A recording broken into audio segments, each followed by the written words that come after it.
Welcome back to Nasdaq Trade Talks. I'm your host, Jill Malandrino, Global Markets Reporter at Nasdaq. We're going to come to you live from Inside ETFs in Hollywood, Florida. Joining me for this segment, we have Jake Griffith. He's a president with Arrow Funds, and we're going to focus on international equity funds. Jake, thanks so much for joining us on set at Inside ETFs. Now, why now? Why is this the right time for international equity funds? It's a great question. We've done a lot of research on international investing.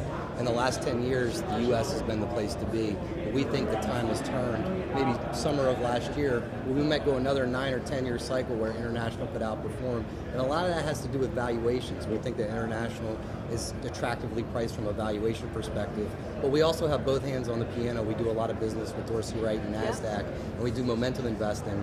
And one of the other things we like about the international space right now is that we have really good relative strength, really good momentum. So out of all the asset classes that are out there, it's one of the most highly ranked, not only from a momentum perspective, but also from a valuation perspective. So you kind of have both hands on the piano, so to speak. They love relative strength over at Dorsey Wright, that's for sure. So tell us more about our funds. What kind of international funds are you managing? Sure. Well, we have a variety of different products, but the two that I would highlight are country rotation strategies. We have two different smart beta ETFs.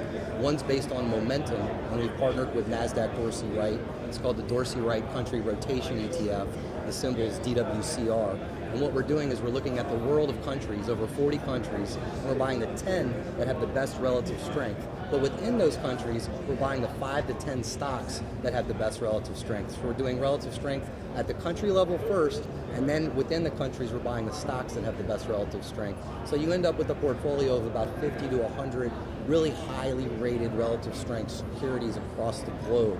We also have kind of the exact opposite type of strategy. It's a deep value strategy called the dogs of the world. A lot of advisors are familiar with the dogs of the Dow strategy. We took that same concept, deep value, where we're looking at 44 countries, developed, emerging, and frontier. We buy the 5 that have the worst performance each calendar year, and we rotate once a year at the end of the year and hold it for the entire year.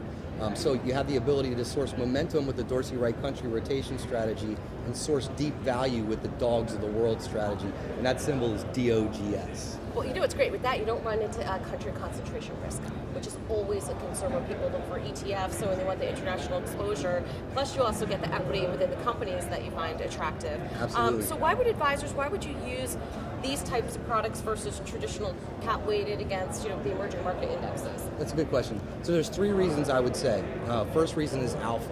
Any smart advisor that we talk to, really they're looking to add alpha above and beyond a cap-weighted index approach. That's why a lot are using active managers. They can also source that alpha with a smart beta strategy like dogs, for example. Last year we bought a country called Qatar, which a lot of people don't even know where Qatar is, let alone invest in it.